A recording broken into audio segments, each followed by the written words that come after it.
Welcome back. Oh, what a weekend for Jonathan Gómez, the hero for the U.S. Under-20 team that beat Ecuador 1-0 in their first match of that U20 World Cup on Saturday.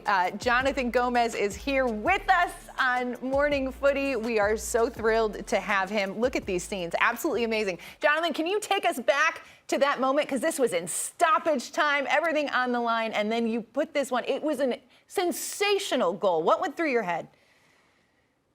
Yeah, first of all, I want to just thank you guys for having me on, and then going back to the goal. I mean, I think everyone played a part in it.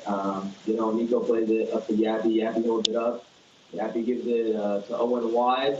Caleb makes that run behind Owen to open up the space. Owen plays a great ball to me, and I saw it was going to bounce before, so I was like, let me take this on the bounce with my chest. I knew the left back would be turning outside, expecting me to wait for it. And then, at that point, it was just bouncing in front of me. So I was just like, let me strike this, obviously, on my preferred left foot. And then I saw it go in. And from there, honestly, it was a goal. Hey, I loved it. Even the celebration, you got me hyped. What's the mentality of this group? How would you describe it? Yeah, I think we're all super, super dialed in. We know this is a once-in-a-lifetime opportunity, World Cup. We're all super focused, and we're focused on the next game, but obviously we think we have a great team and we can make it run in this tournament. Jonathan, hold up. I want to go back to the goal, because for those people who didn't watch the game, they see you pop up in that area of the field and score that goal, and they'll be like, what was he doing over there?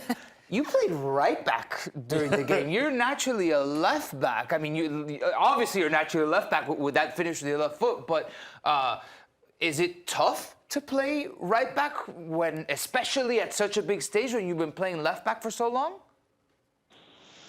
Yeah, I mean, technically, to answer your first question, I popped up. We were playing a 3-back, so I guess I was technically playing right wing back. So Mikey was asking us to wing back to get in the box, unless we were crossing on the opposite side to get in the box. So that's also what I was trying to do, and no one took me out. And then to answer the other part of the question, it's a World Cup. You're on the national team, so whatever the coach needs from you, you're going to do. And obviously, everyone wants to play. So whatever that is, I think the principles don't really change.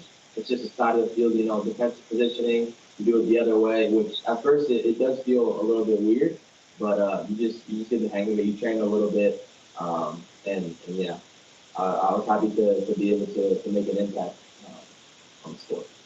I want to ask you about the U20 competition. For those of us who are just fans, we'll sort of catch up on what's happening in the results. But having spoken to Charlie Davies about how important this is and how important it was for him as a player, tell me a little bit about your feeling going into this. How important is it for you to shine? Do you think this gives you an open door to possibly a bigger opportunity? Does this help you make a decision with what nation you're going to pick? All of those things. Yeah, I mean, when I first got the call up, I was super excited. I knew how much of an opportunity this was, once in a lifetime opportunity. I spoke to my brother, and my brother is in 01, so his U20 World Cup got canceled due to COVID. And I spoke to him about how big of an opportunity this was to represent the country, the family, and all that. And I think you just look at all the alumni that this tournament has, all the players that have played in U20 World Cup, and it kind of explains to itself what it can do for a player, I'm sure there's a lot of teams watching individuals, but also teams and how they work. So I think that's super important, and it can be like a springboard into a new club or the next step of someone's journey. Amazing stuff. Jonathan, thank you so much for taking the time to join us here today. Best of luck the rest of the tournament. We're cheering for you. More golazzos, please. Thank you. Thank you guys for having me on. Have a good day.